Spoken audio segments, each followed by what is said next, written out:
Good afternoon, everyone, and welcome back to the 32nd Ann Farron Conference on Teaching, Learning, and Research. And I hope you had a wonderful morning session. I've been surfing all of the sessions, and it's been great sets of conversations and moments to celebrate, and also think about the upcoming semester. A couple of quick notes.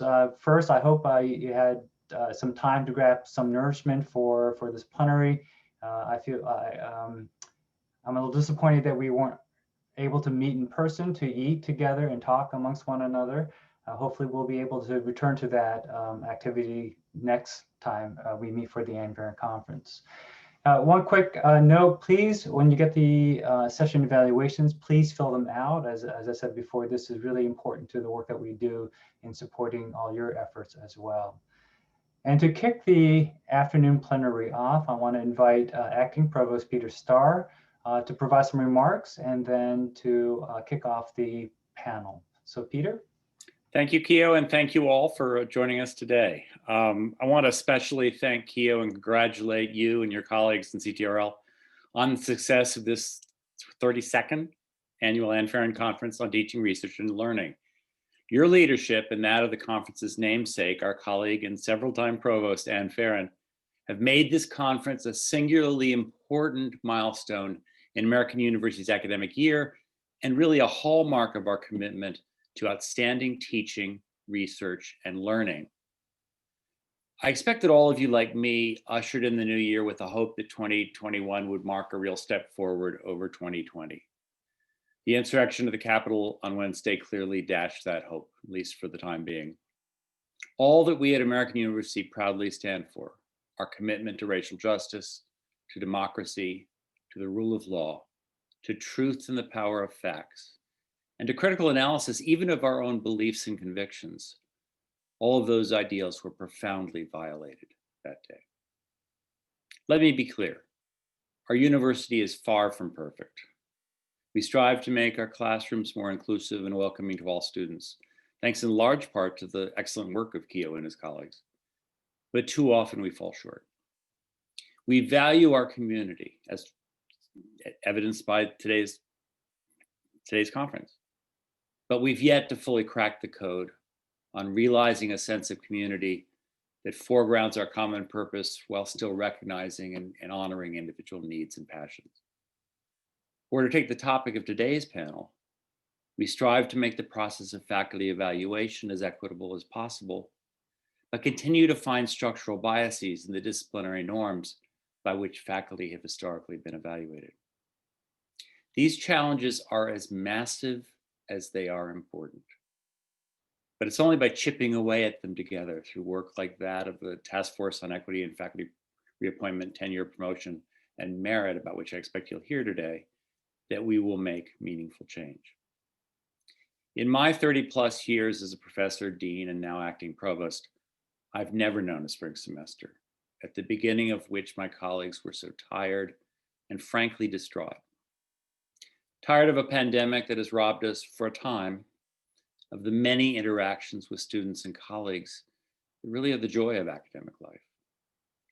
Distraught over a series of violent racist acts that seem to keep going from bad to worse. Deeply conscious of how much our students need of us at a time when the demands of our families and ourselves are particularly acute. And wondering all the while how we'll further our research in the face of these pressures. I know I speak for President Burwell, all of our deans, and other campus leaders in thanking you for taking the time at the end of this unparalleled week to join us in doing the hard work, not just of justifying that wonderful number 25 undergraduate teaching rating we got from US News, which is great, and we're very proud of it, but of realizing the goal of inclusive excellence in all that we do. To that end, I'm delighted to be kicking off this panel, this plenary, which will be addressing changes we're implementing as a community to further our goals of diversity, equity, and inclusion within the tenure, promotion, and reappointment process. Our moderator today is Monica Jackson, Interim Deputy Provost and Dean of Faculty, Professor of Mathematics and Statistics, and a past winner of AU's prestigious Morton Bender Prize. As you may know, Monica is also PI on AU's NSF Advanced Grant, a multi-year project to assess and improve gender and racial equity among AU's STEM faculty, broadly construed. Allow me quickly to introduce the other panelists. Lilian Baeza Mendoza is a senior professorial lecturer in the Department of World Languages and Cultures and chairs the Faculty Senate Committee on Diversity, Equity, and Inclusion. Meg Bentley is senior professorial lecturer in the Department of Biology, co-PI on our advanced grant, and co-founder of the Initiative for STEM Education, Equity, and Ethics, which seeks to address and seeks to identify and address causes of historical underrepresentation in STEM fields. Derek Cogburn holds a joint appointment as professor in the School of International Service and in COGAD's Department of Information Technology and Analytics, serves as executive director of AU's Institute on Disability and Public Policy, and is faculty co-director of the Internet Governance Lab. Partha David is senior associate dean in the COGAD School of Business and Collins Chair in Strategy in the Department of Management. Jessica Gebhardt is an assistant professor of environmental science and serves on the Faculty Senate Committee on Scholarship. A professor in the School of Communication, Lena Jaiswal, directs the Photography BA program, serves as SOC's Associate Dean for Faculty Affairs, and is the school's first inclusion officer. And I have to do a special shout out to Lena because she's brought it's to a very successful conclusion you'll learn about on Monday of our search for a new dean of the School of Communication, and is chair of the ARPC search committee as well. Marquise McGraw is a professorial lecturer in the Department of Public Administration and Policy and co-chair of the Senate Term Faculty Affairs Committee. And finally, Karen Baylor, also a scholar in residence in DPAP, in Department of Public Administration and Policy, will assist in fielding your questions this afternoon. Please join me in thanking and welcoming Monica and our panelists. So good afternoon, and thank you all for joining us. And thank you, Peter, for your remarks and the introductions. I'm very excited about this panel today. We're going to speak about our work to improve our diversity, equity, inclusion efforts across campus. And as I talked to you this morning about our Inclusive Excellence Plan, which can be found on President Burrell's website, it has 5 goals. And one of the goals is centered around our policies and procedures, along with another around curriculum and instruction. So to move these efforts forward, this past semester, Peter formed a task force that was titled Equity in Faculty Reappointment, Promotion, Tenure, and Merit. And this task force was led by Max Friedman, Christine Chen, and Todd Eisenstadt. You'll be hearing much more about the work of this group in the coming weeks, but today I want to focus on one of the major outcomes and update you on what we've been working on. And that was update our tenure, promotion, and reappointment guidelines. With the support of the Faculty Senate, we now will ask faculty to include DI work in their teaching and service, and where appropriate in scholarship when applying for appointments, promotion, and tenure. Now, of course, the events on January 6th in Washington, D.C. highlight even more why DI must remain in the forefront of our community. So this panel, we're going to address some issues and concerns that you may have around these new upcoming DI guidelines. And again, we're going to have many more discussions on this. This is just the first as we navigate this new process. But to start with, we're going to have each of the panelists go around, introduce themselves, and just talk a few minutes about how DI is related to their works. And then we're going to have plenty of time for questions, which Karen Baylor is going to help us moderate. So thank you, panelists. You want to go ahead and begin your introductions? And I guess we'll start with Derek. Thank you so much, Monica. I appreciate that. And thank you, Peter, for the introduction. I'm just going to quickly share the screen for the Institute on Disability and Public Policy and start our discussion. So for me, first, I wanted to say that DEI work plays a part in my research, teaching, and service. And I focus particularly on disability inclusion. And one of the reasons that I focus on disability inclusion is if you look at the numbers of persons with disabilities, in 2011, the World Bank and the World Health Organization came out with a study on global disability that told us that there were more than 1 billion people in the world living with some form of disability. And about 15 to 18% of every country's population is a person with a disability. And so we have a moral or social rationale for including persons with disabilities, an economic rationale, and a legal rationale because of our legal infrastructure with the ADA and globally with the Convention on the Rights of Persons with Disabilities. So in our work on the research front, we have engaged in a range of ways to look at how information technology can include persons with disabilities in global governance processes. We've looked at the use of telepresence robots to facilitate networks of disability advocates to participate in UN conferences such as the Sendai Conference on Disaster Risk Reduction and the Global Framework on Disaster Risk Reduction. And we've also looked at how information technology can facilitate these distributed networks to be more engaged in policy. In my teaching, I teach an undergraduate capstone course on inclusive sustainable development, where I teach students to understand disability inclusive development and how to include disability issues as we think about a wide range of ways to implement the sustainable development goals. And on the service side, we provide service to the United Nations in its annual Conference of States Parties, where we bring AU students to serve as official rapporteurs to capture some of what the global community is talking about in terms of disability and public policy. So I'll stop there and I look forward to our discussion, Monica. Thank you, Derek. Lillian?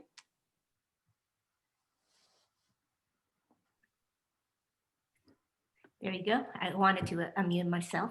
Well, thank you so much, Peter and Monica, for the introduction and for creating this space for us to talk about these issues. So again, I'm Lilian Baeza Mendoza, and I teach Spanish, Latin American Studies, and Translation at Department of World Languages and Cultures. So as a term faculty member of the AU community since 2008, my workload consists primarily on teaching and service. So in terms of teaching, my DEI work has focused primarily on curriculum development and how to make this material more inclusive for our students. So for example, when I led the hybridization efforts to convert some Spanish language and topic courses from traditional face-to-face courses to hybrid courses, I was very mindful of the type of reading, assessments, and cultural context that was included in the courses that were created to make sure that all voices and all perspectives were included. So my Spanish 210 course, for instance, deals with history, art, and culture in Latin America, and it uses an interdisciplinary lens to examine how an area such as complex as Latin America displays both commonalities and differences within itself, and how its history has shaped complex and diverse cultural and socio-political dynamics. And that course also reflects on the role that intersectional vectors such as race, class, sexual orientation, national origin, among others, inform our understanding of the relations of power within Latin American societies. So in this course, we read from multiple authors with different political views, from different genders. We have authors, writers from indigenous backgrounds, for example. So there's a multiplicity of voices in the curriculum itself. At the end of the course, students are expected to write a final paper from a topic of their choosing. Their ideas throughout our conversation are free-flowing and all opinions are respected. And I think that's very important to create an inclusive classroom in my view. Also, when attempting to make course content more inclusive, it is important for me to be responsive to the needs of our students. And if the course you're creating is meant to be taught by other instructors, it is imperative that multiple voices are heard and make changes accordingly. To me, being open to their feedback is key to create an inclusive curriculum. We alone don't have all the answers, in my view. We need to end up with a better product if we really collaborate with one another.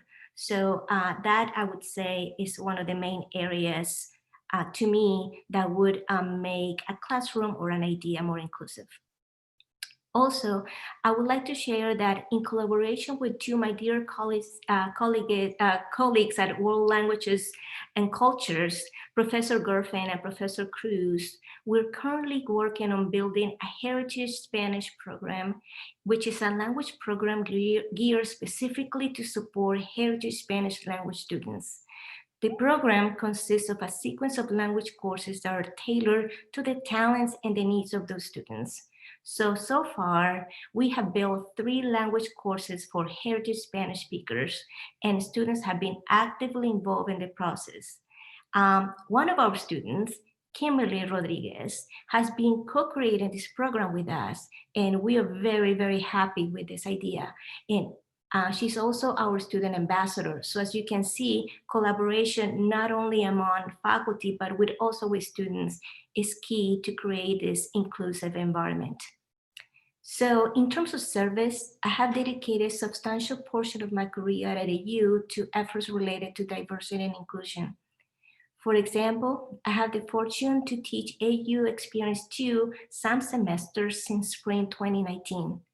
And teaching this course has given me a deeper understanding of the first year students' goals and concerns. And there are many. So we definitely need more work on that. I'm also currently serving as the chair of the Faculty Senate Committee on Diversity, Equity, and Inclusion. And together as a committee, we dedicated a significant portion of our DEI efforts in the past to the revision of our committee bylaws. The proposal was presented at the Senate and passed in April 2020. Many changes to our bylaws incorporate the inclusion of the word equity in both our mission and committee name, and also our open support for initiatives on anti-racism and inclusive pedagogy. Also with the same committee, we started a series of conversations with faculty and staff so we can share our views, expertise, and concern about different topics related to diversity, equity, and inclusion. These talks are called Campus Dialogues, and they have been possible with the support of the entire community, the committee, CTRL, and many experts in the field in our campus. 2 examples of those campus dialogues happened last semester. The first one was related to working and supporting international students. And the second was on inappropriate and racist language in the classroom. So the more we explore on these issues, the more I realize that it's much more work ahead of us. But these are just some of the examples. Thank you. Thank you, Lillian. Meg? Hi, thank you for inviting me, and I'm really excited to be here and be with these folks today. So my name is Meg Bentley. I'm the director of biology teaching labs. I've been at AU for about 10 years and in that director position for about 5. And my main responsibility in that position is to design curriculum for our introductory 100 and 200 level biology labs. That's roughly 300 students a year. So when I entered that role, I wanted to do a good job. So I started going to the literature and really looking at teaching practices, and very quickly stumbled upon what we already did, but a whole body of literature about active learning, which I think most people at the teaching conference probably have heard of before. But certainly started reading a lot about active learning and how to integrate that into our biology lab curriculum, which, as you can imagine, wasn't very tough to incorporate. So, but entry into that literature and starting to read that literature to inform the curriculum design was sort of an entry into reading literature that really started to discuss issues of underrepresentation specifically in our STEM fields. And at the time, there was a lot of publications, a lot of evidence, a lot of research being produced about how changing how we teach is going to tackle this problem of underrepresentation. If only we could shift how we teach, we'll solve it all. And to some extent, that's been demonstrated in the literature. But So my entry into this DEI work for STEM is really rooted in that active learning literature, and also the 2009 Vision and Change document that the American Association for the Advancement of Science published.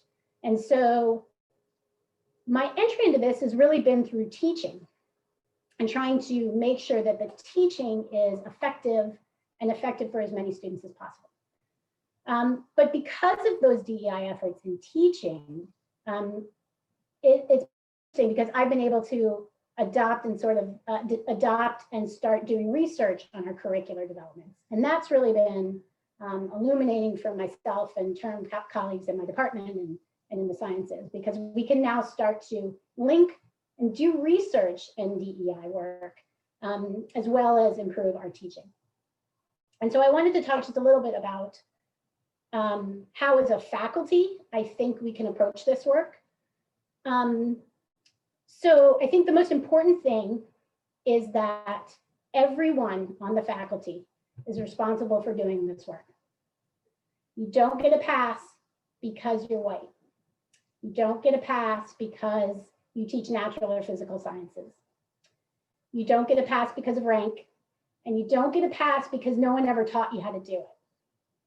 So it is our professional and ethical obligation, and I think that's been demonstrated this last year with historical events, and it is our professional and ethical obligation to do this hard work and to teach ourselves how to do this. And it's hard. It's hard because we were never taught how to do it, and it's stretching muscles that we don't typically use, especially in STEM fields. This is a different approach to teaching. But what I want to do is encourage everyone to start exercising those muscles, because the only way we're going to have institutional cultural change and have this be reflected in our values and have an effect on our students is if we all do the work. So if you have only a 10% of your, if you give your assignment to, if you have a class, only 10% of your faculty, or sorry, if only 10% of your students are doing the pre-discussion reading, and you come to class and you only have 10% of your students participating, you still have a discussion. But most of us would consider that a failure, right?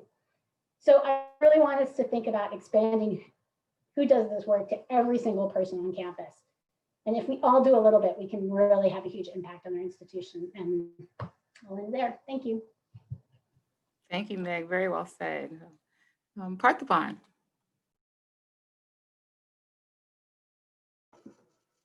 Thank you. Parthipan David, I'm the Senior Associate Dean at the Kogod School of Business to talk about some of the scholarship, teaching, service issues related to DEI. So in terms of scholarship in the Kogod School of Business, we study organizations, we study functional areas in business. And if you think of DEI, very broadly, the research questions that come to mind are, what are the antecedents of DEI? Why is it that some organizations are leaders and some are really not there? What are the antecedents that cause organizations to differ on DEI? And the flip side of it is, what are the consequences of doing so when you have differences across organizations? How does that affect individual behaviors, team behaviors, the firm's strategy, its relationships with stakeholders, its performance, and its impact on society? So a lot of opportunities there, and many of our faculty are doing research in related areas. In terms of teaching, it's great to follow Derek. He gave a good example of a class that he teaches on disability issues. I'll mention a couple. We have a course on managing diversity in organizations. This is an elective class which exposes students to different sorts of diversity and how we navigate that in business organizations. Recently, we had one of our core classes. The class teaches students about management. How do you manage individuals? How do you manage teams? And we've imbued more of diversity inclusion issues in this class. And it's been designated as a DIV class in our core curriculum. And all students at CoGuard will be taking that class and learning about these important issues. On service, every one of us really participates in recruitment and promotion and curriculum. And these are all opportunities for us to make a difference with regard to diversity and inclusion. A couple of examples of what some of our faculty do. We do experiential learning in CoGuard, working with organizations. So many of the projects that our students work on are with small organizations, small businesses, nonprofits, and helping them figure out how to navigate the business world. We have a new initiative on case writing. We do a lot of teaching using cases. And it won't surprise you to learn that most cases are written about individuals and organizations who come from one group. So there really isn't a whole lot of diversity in our business cases in terms of the protagonists who are in the world of business. And this is an initiative to write cases which address some of these issues and include more diversity in the curriculum. Thank you. Thank you. Jessica. Hi, thank you all. I'm really happy to be here today. I'm Jessica Gephardt, and I'm an assistant professor in environmental science. I just started here in, I guess it was fall of 2019 now. And so I'm going to be speaking from the pre-tenure perspective and from a STEM perspective. So I'll really focus my comments here from my introduction on the scholarship component. For context, my research is centered on global seafood trade, looking both at how trade can drive environmental impacts, as well as how environmental change can impact trade. In both cases, the end goal is really to inform more sustainable and food secure food systems. My background, though, is in ecology and complex systems, but as you might suspect with that research area, my work has really brought me in a much more interdisciplinary direction. And I'd say through that, I've experienced firsthand how a diversity of disciplinary perspectives leads to better science and really new ideas and new areas of research that can grow and take you in these directions you may not have expected. But the need for diverse ideas extends far beyond the diversity of disciplinary perspectives. We've seen plenty of evidence from the business field and research on team science that shows when you have diverse gender and diverse racial backgrounds, teams tend to come up with more creative ideas. And that doesn't just mean having the right composition, but having a team where you foster inclusion in the free and open exchange of ideas that can allow for those more creative and better advancement of science. So I really do think that better representation leads to better research. And as a result, I've really thought about that and how I construct my teams and how I approach my work. My research, though, does have some direct ties to issues of groups that are underrepresented in decision-making, because a lot of my work touches on how the environmental burdens of food production are distributed and who benefits economically and nutritionally from trade. So I've been working with people in the environmental justice space to study this exact issue and try to understand who benefits from the distribution of these goods.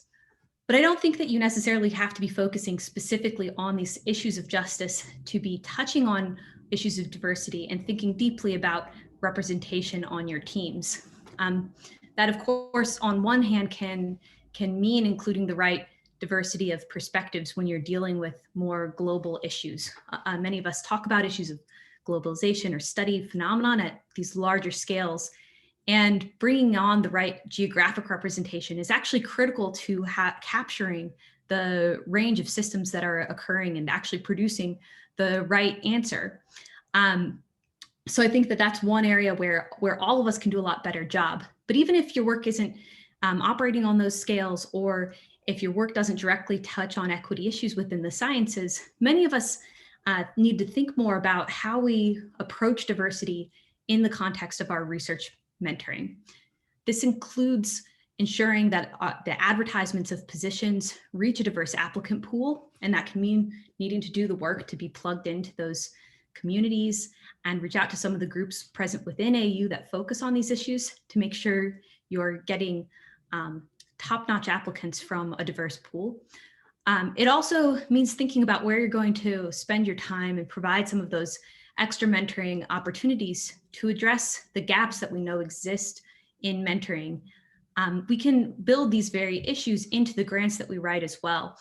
And I think that that not only helps us to create the capacity to deal with some of these issues, also when I've served on grant review panels, it's a real plus for the applicants who take these issues seriously, draw on the literature and the evidence about what strategies and structures can improve diversity issues within research, especially within STEM.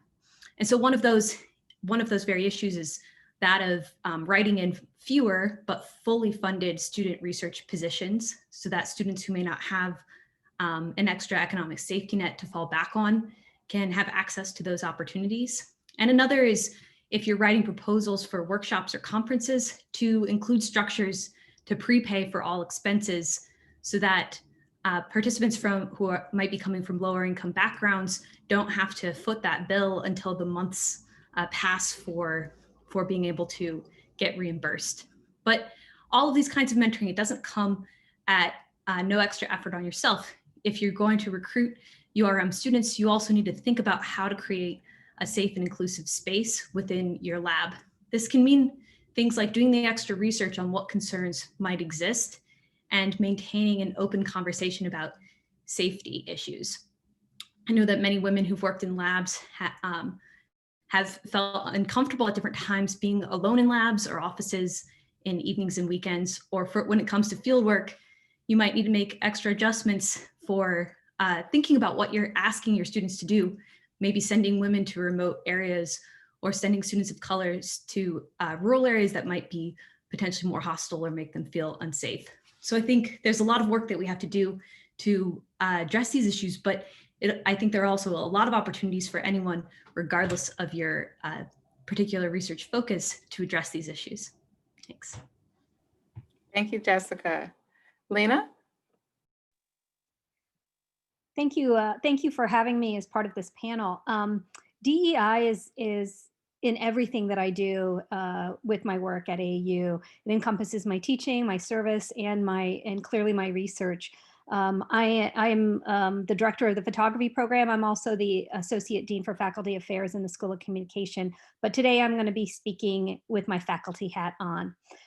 So in my photography and filmmaking, often what I try to do is share non-stereotypical imagery and stories, and that's what I'm looking at to create. Whether they're documentaries about a single 38-year-old Indian American woman who chooses to focus on her career rather than marriage, or fine art photography about Indian child brides, or my most recent documentary that I finished with Professor Katie Borum-Chatou, who was our morning plenary speaker, on what it means to parent mixed race children in clearly a non-post-racial United States. And what I try to bring into this is when we're speaking about race issues in our work, mostly the conversations are between black and white. And so inserting a different race or perspective in there is what I'm trying to do there. My undergrad degrees from AU were actually in anthropology and visual media, and they go hand in hand with my desire to understand the human condition and culture.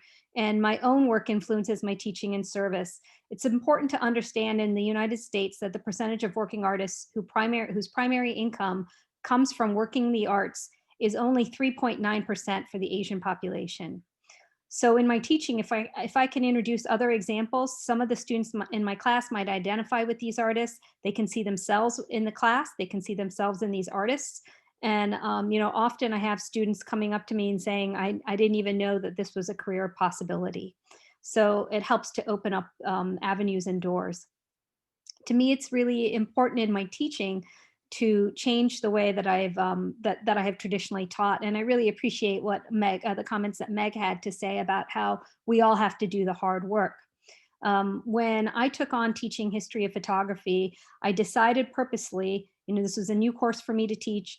I could have taught it this historic same way that it's always been taught, where the canons are mostly men and mostly white, with a few women peppered in. So how do I get that information to the students? Because they need to know that if they're going to become photographers, they need to know that history. But how do I expand on that history within a semester's time? So what I found was that I created 10 subcategories, a list of 10 groups, like Black photographers, queer photographers, feminist photographers, etc., Asian photographers, South Asian photographers. And I asked the students to sign up for a group. And I asked them to not sign up for a group that they might identify with. And I was fine if they did, but I found that most of my students will do the research on their own group on their own. So I wanted them to be exposed to something different. And they would write a midterm research paper on the history of that group of photographers. Afterwards, they would pair up with somebody else in the class who had that same group, and they would create a video that would go, that we would show towards the end of the class. So all the students were exposed to all of the different histories in some real, rigorous way, along with me peppering those kinds of examples through the class.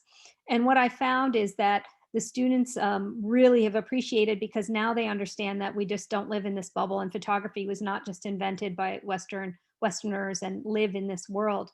But to do that kind of work, you have to be knowledgeable. So like Meg said, I had to put in all the work ahead of time, researching all these areas and knowing which way to lead the students into the directions that they needed to be. This work is hard, and I look at it as, when I look at any class that I'm teaching, I'm going to revamp the curriculum and I'm going to look at it through the DEI lens. So if I was starting a new course, that would be part of it. And it would be the same amount of work that I would be putting in to create a new course. So I find this to be a really exciting way to do this, and prioritizing DEI has really come to help the photo program excel. And I just, serve as in terms of the service work. I was the first inclusion officer in the School of Communication, and now we're thankfully being led by Professor Priya Dosi on those efforts. But things that we've done in the past was we created workshops for faculty to how to create an inclusive classroom, how to decolonize your syllabus. We mentored and individually met with faculty who had issues with students in the class. So we've done all those kinds of work. We created a calendar of events all around this, so our faculty had access to it. But I want to echo again what Meg said. The work is important enough for you to do it on your own, with a little help from the great resources that CTRL brings as well. So I'm looking forward to the conversation. Thank you. Thank you, Lena. Marquise?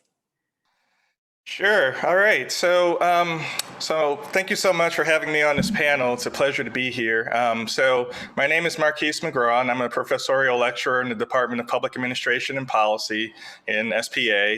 I've been at AU since fall 2019, so a little under 2 years. And I'm an economist by training and experience, so I bring an entirely different perspective to this.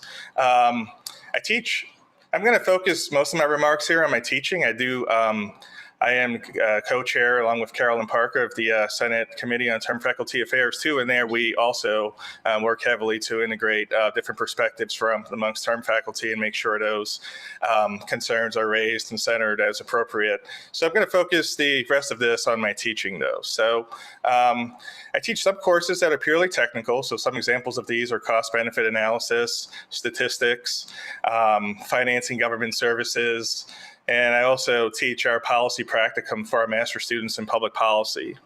So in terms of working with my students, all of whom are graduate students, It's really important, I've found, to have a welcoming and inclusive classroom environment. And this is central to everything that I try to do in teaching.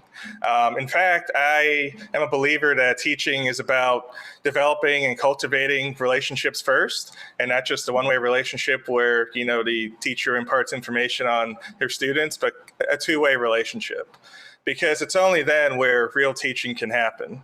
And so from the beginning, this is a mindset that I feel one has to have when they're developing their syllabus or thinking through the different activities students are going to do in the course. In my courses, from the beginning, students are asked to introduce themselves to the classroom. We discuss guidelines and norms for how are we going to engage together as a community. And I allow the students to have a voice in crafting those. Really what I'm trying to get to is an environment where students feel that we're in this together, that there's a sense of ownership where students feel that they're co-creators in whatever it is we're creating as a learning community.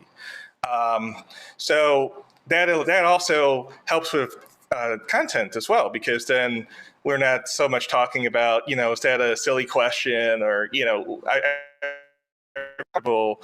both asking questions, engaging in the course, engaging with the content, but also engaging with each other and being able to bring their whole selves to the classroom, to whatever discussion, whatever topic we're discussing.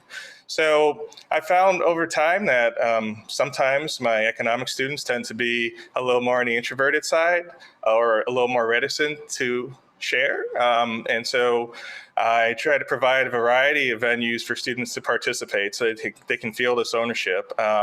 Written reflections, written discussion posts, group class discussions, large group and small group, using technology, polling software, Zoom even, to solicit questions in a written format too. Again, this is all going to the important fact that our students want to be heard. And it's my job as a faculty member to make sure that all of my students are heard. And I think it's more important than that. It's not just being heard, it's knowing that your voice as a student, as part of this learning community, is appreciated and it's valued. And, you know, this is obviously super important to our students of color. But I've also, for many years, I've worked with many international students, especially before my work at AU, teaching at UC Berkeley, at University of Maryland. And many of these same concerns apply there. So it really is about being intentional about creating an atmosphere where students feel that they're heard and they're respected and they're valued. As all of the other panelists have already said, this takes a lot of work. There's a lot of forethought that goes into how do I plan out my activities? How do I plan out an inclusive classroom? And what are we going to do as a class that's going to get us there? Because, you know, students, it takes a while for folks to feel comfortable. And unfortunately, in so many cases, students never feel comfortable in their classroom environment. So it sort of is like, you know, a little bit of baby steps here and there to get the students to that point where they're comfortable with one another and comfortable with me and comfortable with the course content. I try to provide a heads up if we're going to have a discussion. Here are some of the questions we're going to discuss, for example. I also try to provide assignments where, especially when we're talking about controversial topics like taxes or inequality, for example, I want the students to not just engage with the material I give them, but engage the material in the context of their own experiences. Again, this goes back to feeling like you have a stake in this classroom and that we can learn from your experience too. This is so important. I've also found that, especially for my students of color, it's important to reiterate that I'm here to help. You know, as a faculty member, we're here to help. We want you to come to office hours. I want you to come to office hours. Again, it's really about just developing that relationship. And I find that, you know, once we develop those relationships, we get students comfortable, then they contribute. Now, as I mentioned, I'm an economist. The economics profession is undergoing a reckoning right now as it pertains to diversity, equity, and inclusion. We certainly do not have all the answers.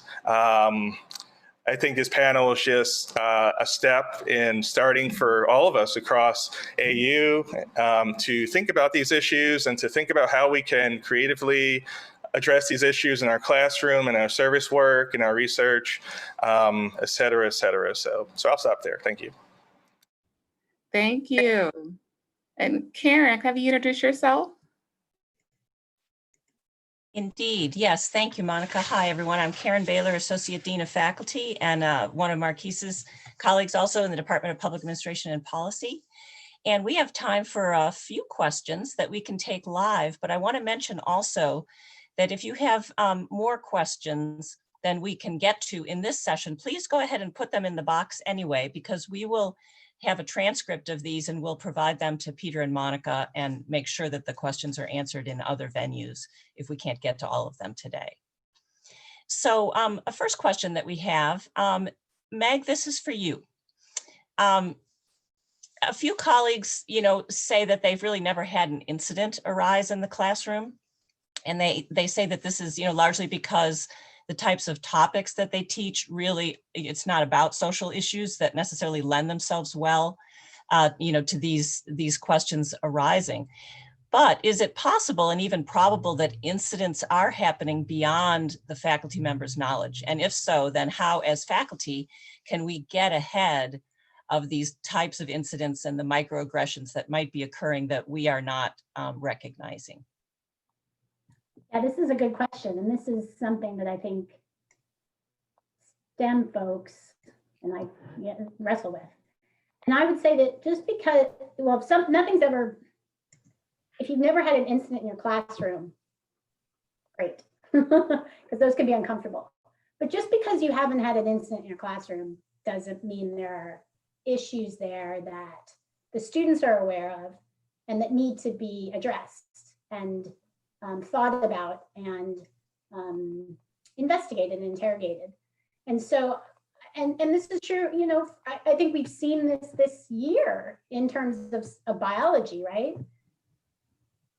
Why are Black and brown people dying at a higher rate of COVID-19? It's not, that becomes a virology question, but that becomes a public health question. So by ignoring those places where you can find connections to your seemingly, non-DI content, if you don't talk about them, it's like an elephant in the room. Like, it's going on and we know about it. So I think your role is to not avoid having discussions in the classroom or having things come up, but to think about the content you're trying to teach and think about how there is an intersection between the sort of scientific facts and how that science interacts with social constructs. And remember, science is done by humans, so it's not perfect. It's biased. It's not applied. It's not efficacious. Not equally applied forever. Not everyone benefits the same way. So I think it's our responsibility as faculty to sort of get ahead of that and sort of have that conversation. It is hard to do. And it's scary as a faculty member because you don't know how your students are going to respond. And they might ask you a question and you don't know the answer. But that's okay, because I think this work does take some humility. You're going to get to a point in the classroom where you're going to be like, that's a good question. I don't know. And that's going to have to be okay. So I would say, it's your job to sort of think about how your content, even if you don't see the obvious connections, does interact with these things. Great, Meg, thank you. There's another question. Jessica was going to respond. I see your hand up. Yeah, is it possible to just build off that quickly? Yeah, I think a couple ways in the sciences that we can open these conversations and bring them out of the shadows is talking about some of the scientists themselves who are often elevated as these kinds of heroes, but have very problematic histories. And bringing those stories and narratives into the classroom in all fields, I think helps open up the conversation about these racial issues and also about some of the problematic motivations behind the ideas. So Fritz Haber, he was a famous chemist, but was developing chemical weapons. Ronald Fisher is a famous statistician and biologist, but also a famous eugenicist. Almost many of the evolutionary biologists are eugenicists. We can bring that out. And in environmental science, overpopulation And the entire discussion around tragedy of the commons was very explicitly racist and about controlling population growth among immigrants in brown and black communities. And so I think we can open those conversations and bring these issues to the surface, even in the sciences, and help bring some of these sort of white men who are put up there on a pedestal down a little bit without avoiding talking about the legitimate science issues that are there. Excellent, great point. Thank you, Jessica. And that's a bit of a transition to a topic that we know in the national discourse about these things often tends to come up. And we don't have a question specifically about it, but it's indirectly related to the intersection between academic freedom and our efforts as a whole community to be paying attention to these themes within our research and within our teaching. In one of the questions, there's an example given, for example, of a faculty member who might respond by saying, history is told by the victors. This is a response to a concern, perhaps, that individual's syllabus contains a bunch of writings by white male authors. So does anybody want to take up this, this sort of larger question of academic freedom and how we present our topics in the classroom? Jessica, you were getting at that a bit there in the sciences, maybe thinking about it from other disciplines as well. So I would just say that, we're all here, so we're all victors, right? So we've all, like, all of our histories have gotten us to this point. We're still part of the world. So I would argue that history has only allowed the victors to come through. What I might say is that, well, let's look at the privileged lens that has allowed history to be passed down in the way that it has. So if we take art history, for example, the paintings that we study and that we look at, that's from a privileged minority. Really good article or a book by John Berger talks about that. The people, the wealthy people could afford to get their land painted or their objects painted or their portraits made. And that's leads us to the history. So if we look at it in terms of the context of it all, then we can say, well, this is because of this. And then what are the other voices that are coming in that we may not know? And that's dependent on us as the professor to find those voices and to be able to bring that research in to give differing viewpoints throughout. So that's. Karen, I just wanted to jump in for a second there and with two thoughts. So one is when we think about ways of including persons with disabilities, for example, those voices are very frequently left out of these discussions. We refer to it sometimes as ableism, but when we're thinking about designing curricula, designing buildings, designing infrastructure for the university or for institutions, it's critically important to take those voices into consideration and to include those voices so that you have these authentic perspectives from persons with various kinds of disabilities and diverse abilities to participate. Because sometimes when we don't do that, we tend to exclude their lived experience that can enhance by having those diverse lived experiences could enhance the outcomes that we're trying to come up with, and vice versa. We can come up with strategies that don't meet their needs at all. And there are a number of examples where people have tried to do that and have designed accessible entrances, which are around the corner behind the trash can, as opposed to taking advantage of the beautiful entrance to a building. So, this can be in physical design, but also in academic design as well. Very good, Derek, thank you. Another question, this may be for you, Monica. What kinds of structures and incentives are being put into place by AU to require that all faculty prioritize equity and inclusion in their classrooms, teaching, mentoring, and all their work? Are tenure and promotion guidelines changing across AU, and how? And if not, why not? Yes, no, absolutely. So you're going to hear a lot more about this in weeks to come from the task force. But yes, the Faculty Senate did pass that DEI will be included in your teaching, research, and service. We will be updating all the tenure promotion guidelines. And so we'll be going around with all the units to help them with this process. And so we do know there are a lot of questions and concerns. I think Margie said it well, like we don't have all the answers yet. So we want to work through that with you.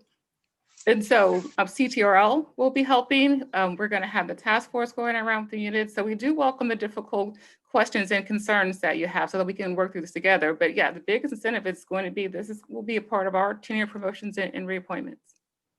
Great, thank you. I think this one's a little bit more of a comment, but I want to read it because it's so important. Race, gender, and sexual preference are often the focal points for our diversity discussions, but there are other identities that are quite important. Student veterans, for example, and sometimes conservative students feel classroom oppression and a toxic kind of environment. So one question that I'd like to maybe throw out for anyone who's interested in answering, what kinds of challenges have you found along the way as you have been incorporating DEI in your teaching, research, and service? What kinds of barriers have been most difficult?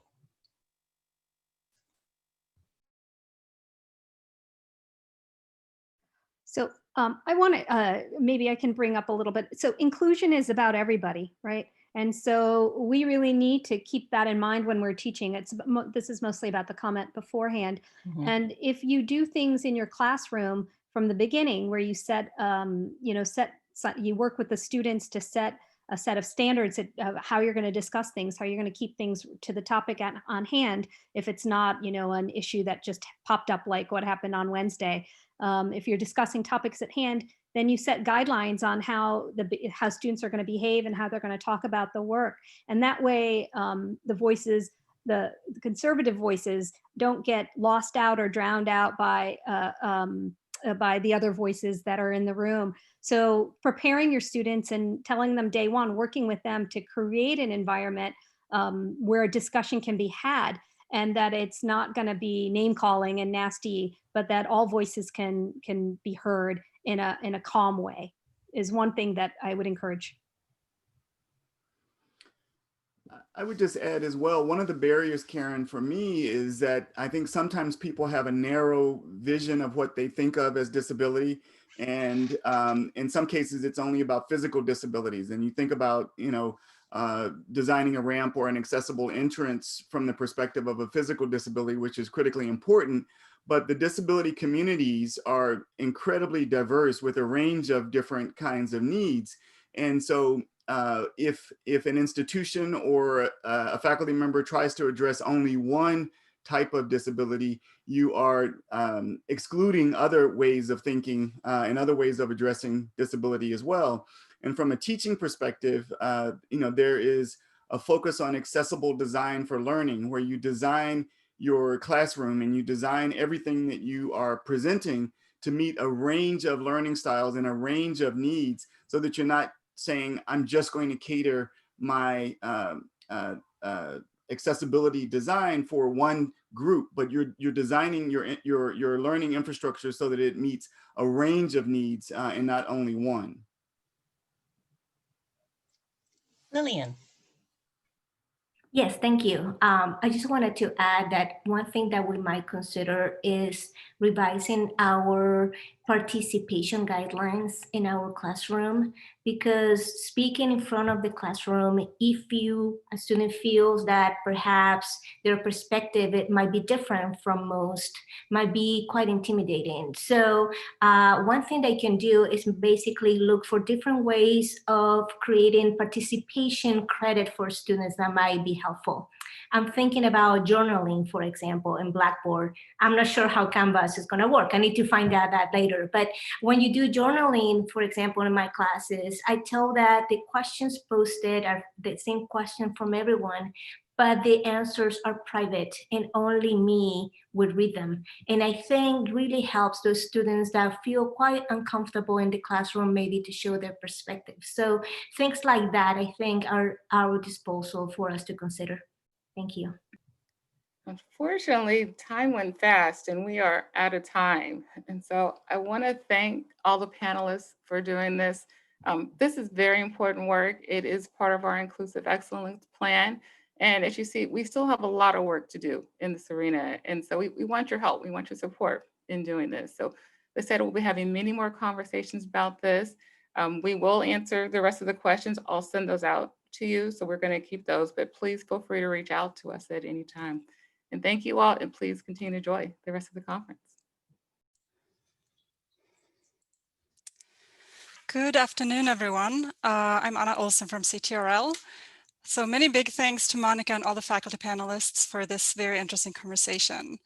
I think we're all a bit sad that we can't be together in person for the big luncheon in the Mary Graydon Center today. And to try to mimic the feeling of sitting around a small table with a group of colleagues, we created the next segment of today's conference, the small breakout groups.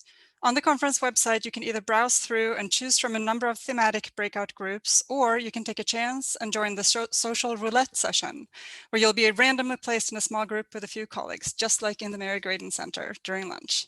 Enjoy and have a good rest of the day.